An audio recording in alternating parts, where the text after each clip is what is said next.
Hello everyone, I am Aarti Chauhan and I welcome you all to the English English channel. Dear learners, आज मैं आपके लिए topic लेके आई हूँ, वो है कंजक्शन। और आप जानते ही हो कि आप किसी भी एग्जामिनेशन में जिसमें इंग्लिश आती है वहाँ पे आपको कंजक्शन देखने को ही मिलती है। और कंजक्शन हमारा एक इम्पोर्टेंट रोल प्ले करती है किसी भी एग्जामिनेशन में। तो आज उसी ही इम्पोर्टेंट टॉपिक को हम डिस्कस करेंगे और जानेंगे कि कंजक्शन होती क्या है, कौन कौन से टाइप है उसके, और कौन कौन कुछ कंजक्शंस हम इस वीडियो में कवर भी करेंगे। चलिए शुरू करते हैं हमारी आज की वीडियो। और वो किस चीज़ की है? कंजक्शन। सबसे पहले तो ये जान लीजिए कि कंजक्शन, व्हाट इज कंजक्शन, मतलब आप कंजक्शन किसको कहेंगे। कंजक्शन क्या है? कंजक्शन को कई लोग, इसको आप लिंकिंग वर्ड भी कहते हैं, इनको कई लोग, आप इनको लिंकिंग वर्ड भी कई बोलते हैं। कई बुक्स में आपको लिंकिंग वर्ड कह के मिलेगा और कई बुक्स में इनको बोला जाता है कनेक्टर, है ना। चाहे कनेक्टर कहिए, लिंकिंग वर्ड कहिए, कंजक्शन कहिए, सब कुछ एक ही बात है। लेकिन आप ये जान लीजिए कि कंजक्शन का रोल क्या है इनटू द पर्टिकुलर सेंटेंसेस, जिस जहाँ भी ये आती हैं वहाँ पे इसका रोल क्या है। कंजक्शन होता क्या है? कंजक्शन जब हमारे किसी वर्ड को, किसी फ्रेज को, किसी क्लोज को और किसी भी, मतलब दो हो या दो से ज़्यादा हो या फिर कोई सेंटेंस हो, मतलब दो वर्ड्स को, दो क्लोज को, दो फ्रेज को, या फिर दो सेंटेंसेस को, या उससे ज़्यादा, दो हो सकते हैं, दो से ज़्यादा को जोड़ने के लिए जब हम कोई वर्ड का यूज़ करते हैं तो दैट इज़ कॉल्ड कंजक्शन। अब आप बोलोगे प्रपोजिशन भी पढ़ा था हमने, प्रपोजिशन भी थोड़ा सा ऐसा ही है, तो थोड़ा सा डिफरेंस समझिए आप प्रपोजिशन में और कंजक्शन में। प्रपोजिशन क्या होता है? प्रपोजिशन हमने पढ़े थे कि वो हमें जो भी एक विद इन अ सेंटेंस, कोई भी पार्ट ऑफ स्पीच है उसमें उसका रिलेशन शो करती है विद इन द सेंटेंस, कि नाउन का प्रोनाउन से क्या संबंध है या प्रोनाउन का वर्ब से क्या संबंध है। इस तरीके से हमें बताती है उसका और किसी वर्ड से क्या संबंध है। उस चीज़ को बेसिकली जो प्रपोजिशन होती है वो हमें पोजीशन बताती है। किस चीज़ की पोजीशन? या तो हमें टाइम की बताती है, या प्लेस की बताती है, डायरेक्शन की बताती है। पर कंजक्शन वो काम नहीं करता। कंजक्शन दो या दो से ज़्यादा वर्ड्स हो, दो या दो से ज़्यादा क्लॉजेस हो, दो या दो से ज़्यादा फ्रेजेस हो, और या फिर दो या दो से ज़्यादा सेंटेंसेस हो, उन सबको जोड़ने का काम क्या करता है? ये हमारे कनेक्टर्स काम करते हैं, ये हमारे कंजक्शन काम करते हैं। देखिए आपको किस तरीके से काम करते हैं। देखो सबसे पहले जान लेते हैं कि कितने टाइप की होती हैं conjunctions. There are 3 types of conjunctions. First is coordinating conjunctions and second is, हम इसको ABC करके नाम देते हैं। A is coordinating conjunction, B subordinating conjunction and C is coordinating conjunctions.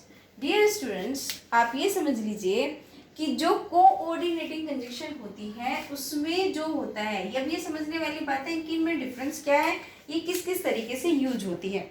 देखिए जो कोऑर्डिनेटिंग कंजक्शन होती है उसमें एक दूसरे को कोऑर्डिनेट करते हैं, मतलब जो भी हम जिस भी, या तो किसी दो वर्ड को जोड़ते हैं, दो क्लोज को, ये तो हमने पढ़ा ही है, दो फ्रेज को या दो सेंटेंस को वो समय में जोड़ेंगे। लेकिन इसमें जिनको भी हम जोड़ेंगे ना, दोनों की इक्वलिटी होगी, मतलब ना तो कोई एक भी सेंटेंस या एक भी वर्ड या एक भी फ्रेज या एक भी क्लोज, ये ना तो कोई सा कम होगा ना ज़्यादा होगा, दोनों की जो वैल्यू है वो वैल्यू बराबर होगी। मतलब हम किसी को, एक को ऊपर और एक को नीचे नहीं रख सकते। देखिए आप सेंटेंस देखोगे तो आपको बिल्कुल समझ में आ जाएगा वो किस तरीके से। जैसे ये सेंटेंस है, you and I R learners. मैं और तुम क्या है? लर्नर्स हैं। तो हमने किस चीज को, यू एंड आई को किस चीज से जोड़ा है? किस चीज से जोड़ा? एंड से जोड़ा। मतलब ये समझिए, ये दो सेंटेंस थे, you are learner, I am learner, है ना। इस तरीके से हमने क्या करा, यू एंड आई को दो अलग अलग सेंटेंस में लिख के हमने क्या किया, एंड से जोड़ दिया। You and I R learners, मतलब दो सेंटेंस को हमने एक बना दिया, एक कनेक्टिंग वर्ड यूज करा, और वो क्या करा, एंड करा, है ना। एंड हमने कनेक्टिंग वर्ड लगाया और हमारे जुड़ गए क्या, दो सेंटेंस एक हो गए। तो इसने क्या करा, ये 2 डिफरेंट वर्ड जोड़े। क्या क्या जोड़े? ये भी प्रोनाउन है और ये भी प्रोनाउन है ना। तो दो प्रोनाउन को जोड़ने के लिए हमने किस चीज का यूज करा, एंड का यूज करा। और अगर यहाँ पे रिया होती और यहाँ पे जिया होती, है ना, रिया जिया या रिया रीता कुछ भी नाम है, अगर दो नेमिंग वर्ड को जोड़ते तो हमने किस चीज को जोड़ने के लिए एंड का यूज करा, हमने यूज किया रिया और रीता को, मतलब कि दो नाउन को। अब ये प्रोनाउन नहीं है, नाउन को भी जोड़ते हैं, ये प्रोनाउन को भी जोड़ते हैं, है ना। तो आप ये देखिए, ये सेंटेंस था Riya is a learner and Rita is a learner. तो रीता इज अ लर्नर और रिया इज अ लर्नर हमने क्या किया, एंड से दोनों जोड़ दिया, रिया एंड रीता आर लर्नर्स, हो गया हमारा एक सेंटेंस। तो इस तरीके से जो हमारी कंजक्शन है काम करती है, दो सेंटेंसेस को हम एक बना देते हैं इनको जोड़ के। देखिए किस तरीके से, दूसरा देखिए, my father is poor but honest. मेरे फादर पुअर हैं लेकिन क्या है, वो ऑनेस्ट है ना। तो मतलब क्या है, इसमें ये भी इतना ही इंपॉर्टेंट है, माई फादर इज पुअर। और अगर दो सेंटेंस थे, my father is poor, my father is honest या ही इज ऑनेस्ट, ये सेंटेंस था, तो हमने क्या करा, क्योंकि दो डिफरेंट आइडियाज को जब हम जोड़ते हैं तो हम बट का यूज करते हैं, तो ये भी उतना ही इंपॉर्टेंट है, ये भी उतना इंपॉर्टेंट है। बस मैं आपको ये बताने की कोशिश कर रही हूँ कि जब कोऑर्डिनेटिंग कंजक्शन होती हैं उसमें दोनों ही पार्ट के जिनको हम जोड़ते हैं वो इक्वली बैलेंस होते हैं, ना तो कोई कम होता और ना ही कोई ज़्यादा होता, मतलब दोनों की वैल्यू बिल्कुल इक्वल होती है, वो होती है हमारी कोऑर्डिनेटिंग कंजक्शन। अब देखते हैं हमारी सबऑर्डिनेटिंग कंजक्शन क्या होती है। सबऑर्डिनेटिंग कंजक्शन में जब हम कोई लिंकिंग वर्ड जोड़ेंगे, कोई कनेक्टर या कंजक्शन कह लीजिए, जब हम उसको जोड़ते हैं तो एक सेंटेंस की वैल्यू ज़्यादा होती है, मतलब एक होती है प्रिंसिपल क्लोज। प्रिंसिपल क्लोज मतलब इंडिपेंडेंट क्लोज बोलते हैं हम उसको, या प्रिंसिपल क्लोज बोल लीजिए, और एक होती है हमारी सबऑर्डिनेट क्लोज, या उसको हम डिपेंडेंट क्लोज बोलते हैं। जब एक वाक्य पे दूसरा वाक्य डिपेंड होता है या एक क्लोज पे दूसरी क्लोज डिपेंड होती है। क्लोज आप समझते हो ना, क्लोज का मतलब होता है जिस भी सेंटेंस में सब्जेक्ट आता है उसके साथ वर्ब आती है तो वो हमारी क्लोज होती है, मतलब ये भी एक सेंटेंस ही होता है, लेकिन इसमें ये दो चीज़ें आनी जरूरी है, चाहे कोई और चीज़ आए या ना आए। और फ्रेज भी आप जानते हो, फ्रेज में जरूरी नहीं होता सब्जेक्ट और वर्ब आए, कुछ भी दो तीन वर्ड कैसा सकते हैं, in the table, in the water, इस तरीके से कोई भी हो तो वो फ्रेज होती है ना। तो इस तरीके से आप देखिए कि जब भी हमारी सबऑर्डिनेटिंग कंजक्शन वो होती है जब एक की वैल्यू ज़्यादा और एक की कम, एक प्रिंसिपल क्लोज, एक सबऑर्डिनेट क्लोज, एक मेन सेंटेंस, एक इतना मेन नहीं। तो वो किस तरीके से होता है, जैसे ये सेंटेंस है, we eat that we may live, हम इसलिए खाते हैं जिससे कि हम जी सकें। तो मतलब हमारा जीना किस पे डिपेंड है, हमारे खाने पे डिपेंड है, तो ये एक दूसरे पे डिपेंड है ना। तो इस इनको हम क्या बोलते हैं, सबऑर्डिनेटिंग कंजक्शन। अब तीसरी कौन सी होती है हमारी, कोरिलेटिव कंजक्शंस। बहुत पार्ट बनती है हमारे एग्जामिनेशन का, किसी भी कॉम्पिटिटिव एग्जाम में जाते हैं तो कोरिलेटिव कंजक्शन का बहुत ही मेजर रोल होता है। जब हम कोऑर्डिनेटिव कंजक्शन पढ़ेंगे उसमें आपको समझ में आएगा किस तरीके से। देखिए कोरिलेटिव कंजक्शन क्या होती है, मतलब दो कंजक्शन होती है, एक दूसरे का रिलेशन होता है आपस में, मतलब एक दूसरे के बिना नहीं आती, एक आएगी तो दूसरी भी जरूर आएगी, तो वो होती है हमारी कोरिलेटिंग कंजक्शन। देखिए जैसे ये सेंटेंस है, he is both teacher and writer, मतलब वो दोनों हैं, टीचर भी है और राइटर भी है। तो इसमें कंजक्शन क्या है, बोथ, बोथ के साथ एंड, मतलब ये दोनों कंजक्शन है। कंजक्शन कैसे है, ये बोथ के साथ एंड आता है, पहले बोथ आता है फिर एंड आता है। जब मैं आपको पढ़ाऊंगी ना कोरिलेटिव कंजक्शन तो आपको समझाऊंगी किस तरीके से। आज बस मैंने आपको ये बताने की कोशिश करी है, जो हमारी सबसे पहली कंजक्शन है कोऑर्डिनेटिंग कंजक्शन, उसका मतलब है दो हमारे बराबर की क्लोज, दो हमारे दो या दो से ज़्यादा भी हो सकते हैं, या हमारे दो फ्रेज या हमारे दो सेंटेंसेस या दो वर्ड जिनकी इक्वल वैल्यू है, इक्वल इंपॉर्टेंस हो। सबऑर्डिनेटिंग जब कोई एक सेंटेंस दूसरे सेंटेंस पे डिपेंड करता हो वो होता है सबऑर्डिनेटिंग। और कोरिलेटिव जब एक दूसरे दो कंजक्शन एक साथ आती हैं लेकिन उन दोनों का रिलेशन होता है तो वो होती है कोरिलेटिव कंजक्शन। चलिए आज की इस वीडियो में हम कवर करेंगे कोऑर्डिनेटिंग कंजक्शन, जो हमने ए नाम दिया ना कोऑर्डिनेटिंग को, कोऑर्डिनेटिंग कंजक्शन हम कवर करेंगे। कोऑर्डिनेटिंग कंजक्शन कौन कौन सी होती है और उनके यूजेस किस तरीके से हैं। तो डियर स्टूडेंट्स, आप ध्यान से सुनिए। बचपन से पढ़ते आए होंगे, आप सेकंड थर्ड में जब से आए हैं और आपने इंग्लिश सीखना शुरू करा है, तो आपकी मैम है या सर हैं, वो आपको पढ़ाते आए हैं फैन वॉइस की कंसेप्ट, है ना। इट इज़ वेरी फेमस, की बहुत ही फेमस है ये, और हर एक टीचर इसको यूज करता है और बच्चों को भी इंटरेस्टिंग लगता है। तो मैंने भी सोचा कि मैं भी इसी तरीके से आपको पढ़ाऊंगी कोऑर्डिनेटिंग कंजक्शन। देखिए, F stand for, A stand for and, N का मतलब हमने निकाला नॉर, और B for but, and O says O, और ये Y यट, और S से सो। तो आप भी याद कर लीजिए अगर आपको याद अभी तक नहीं है। FANBOYS, it means these are coordinating conjunction.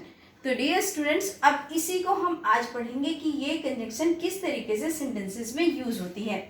चलिए अब इसको तो हम कर देते हैं।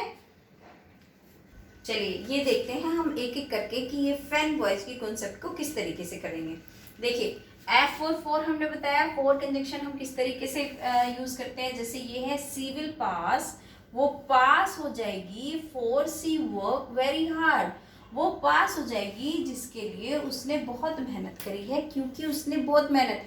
फॉर का मतलब होता है या तो लिए या इसलिए या क्योंकि, इस तरीके से हम फॉर का यूज करते हैं। जब भी इस तरीके की सेंस आती है फॉर, क्योंकि या इसलिए, तो हम किस चीज का यूज करते हैं, फॉर का यूज करते हैं। वो इसलिए पास हो जाएगी, दो अलग अलग सेंटेंस थे कि वो पास हो जाएगी, उसने बहुत मेहनत करी है। तो हम इन दो सेंटेंस को एक सेंटेंस बना देते हैं। किस कंजंक्शन का यूज करके बना देंगे, हम फॉर का यूज करेंगे और इसको बना देंगे हम एक सेंटेंस। चलिए अब देखते हैं एंड का तो अभी हमने पढ़ा भी था, चलो दोबारा देख लेते हैं। जैसे दो ये नाउन है Ram and Shyam, Ram came to my house, Ram मेरे घर आया, Shyam came to my house, Shyam मेरे घर आया। तो ये दो सेंटेंस हमने क्या किया, एंड जोड़ा, Ram and Shyam came to my house, और एक सेंटेंस बना दिया। भाई दोनों लोगों को हमने अलग अलग बताया था, अब हमने इकट्ठा ही बता दिया कि राम एंड श्याम हमारे मेरे घर आए।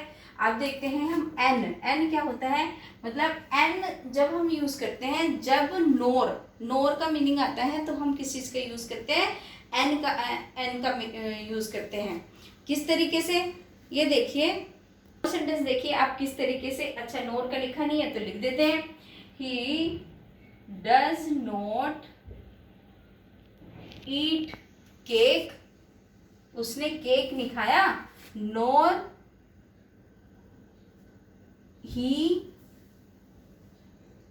लाइक बिस्किट, ना तो उसने केक खाया और ना ही उसे बिस्किट पसंद है। तो हमने किस चीज का, कि ना तो वो केक खाता है ना वो बिस्किट खाता, ना उसको बिस्किट पसंद है, तो हमने क्या किया, नोर जोड़ा और बना दिया एक सेंटेंस, है ना तो वो ये करता है ना तो वो करता है। तो जब हम इस चीज के सेंटेंस बनाते हैं तो हम किस चीज का यूज करते हैं, नोर का करते हैं। आप देखते हैं बट को कैसे हम एक साथ एक दो सेंटेंस में कैसे यूज करते हैं, जब हमारे दो डिफरेंट आइडिया होते हैं। जैसे कोई एक चीज अलग है, एक चीज बिल्कुल अलग है, टोटली डिफरेंट दो चीजें हैं, तो हम किस चीज का यूज करते हैं, बट कंजंक्शन को जोड़ के हम एक सेंटेंस बना देते हैं। जैसे ये देखिए, he is slow but intelligent, मतलब ये सेंटेंस ऐसे था, he is slow and he is slow, और दूसरा सेंटेंस था ही इज इंटेलिजेंट। तो हमने क्या किया, भाई स्लो तो है लेकिन वो इंटेलिजेंट बहुत, तो समझ लीजिए कि वो स्लो तो है पर इंटेलिजेंट है। स्लो है मतलब वो उसकी नेगेटिव ट्रेट है, लेकिन ये उसका पॉजिटिव ट्रेट है। तो दो डिफरेंट आइडिया है, तो दो डिफरेंट आइडिया को जब हमने जोड़ा तो हमने किस चीज का यूज कर दिया, बट। जैसे कि ही इज पुअर, वो गरीब तो बहुत है, बट ही इज ऑनेस्ट, है ना, वो पुअर है लेकिन वो ईमानदार है। ऐसा नहीं कि गरीबी के कारण कुछ भी बेईमानी करेगा। तो ये सब चीज जो हमारे जो दो डिफरेंट आइडियाज को जोड़ने के लिए हम बट का यूज करते हैं। और अगला देखते हैं हम किस तरीके का है। जैसे ये है, Ram is honest but her father is dishonest, ये भी हमारा नोर का एग्जाम्पल है ना, हमने इसको छोड़ दिया था और इसके दो एग्जाम्पल लिख दिए, इसलिए हमारी गड़बड़ होगी। तो हमें देखिए ये फोर का एग्जाम्पल है, ये फोर का एग्जाम्पल है। फिफ्थ देखिए कौन सा है, और प्रीपोजिशन को कैसे यूज करते हैं। और का हम ज्यादातर जब कोई चॉइस करनी हो ज्यादातर तभी यूज करते हैं, और जब दो चीजें हैं और उसमें से हमें एक ऑप्ट करनी है, चॉइस करनी है, तो हम किस चीज का यूज करते हैं, और का यूज करते हैं। जैसे do you like to have tea और कॉफी, क्या तुम कॉफी लेना पसंद करोगे या क्या तुम चाय लेना पसंद करोगे। दो सेंटेंस थे कि ये लेना पसंद करोगे या वो लेना पसंद करोगे। हमने क्या किया, और जोड़ा और हमने क्या बना दिया, एक सेंटेंस बना दिया, है ना। Do you want to go Shimla और do you want to go Mussoorie. तो दो सेंटेंस है, do you want to go Shimla, do you want to go Mussoorie. हमने क्या करा, do you want to go Shimla और मसूरी, तो हमने बना दिया। दो सेंटेंसेस को हमने एक करने के लिए और का यूज कर दिया। अच्छा, जब हमें कोई चॉइस देनी हो तो और कर दिया। फिर हमारा क्या है, यट। यट का मतलब क्या होता है, जैसे ये सेंटेंस है, he is foolish yet people like him, मतलब फिर भी के उसमें आता है यट का मतलब फिर भी। यट कई बार हमारा एज अ प्रीपोजिशन भी यूज होता है, लेकिन वो आपको पहचानना है कि अगर वो पोजीशन बता रहा है, अगर वो टाइम की पोजीशन बता रहा है कि किस टाइम यट, इस तरीके का कोई सेंटेंस है, he did not come yet, अभी तक वो नहीं आया, मतलब वो टाइम की पोजीशन बता रहा है, तो वहां पे एज अ प्रीपोजिशन यूज हुआ है यट। लेकिन अगर इस तरीके के सेंटेंस है कि ही इज फुलिश, वो फुलिश तो है लेकिन लोग बहुत पसंद करते हैं उसको, फिर भी, मतलब यहाँ पे फिर भी की सेंस दे रहा है कि फुलिश है फिर भी लोग उसको बहुत पसंद करते हैं। तो या फिर भी के लिए तो हम किस चीज का यूज करते हैं, यट का यूज करते हैं। तो ये दो सेंटेंस थे कि वो बहुत फुलिश है, लोग उसको बहुत पसंद करते हैं, तो हमने क्या किया, येट यूज किया और बना दिया एक सेंटेंस। तो ये बन गई हमारी yet preposition, yet conjunction use करके हमने क्या करा, इस दो सेंटेंस को एक बना दिया, है ना। आप देखिए अगला, देखिए सो का मतलब होता है इसलिए, है ना। सो का मतलब होता है इसलिए। I reached the station so I catch the train, कि मैं स्टेशन पर पहुंचा इसलिए मैंने जो ट्रेन है मैंने इसलिए पकड़ सका, इसलिए मैंने पकड़ी ट्रेन।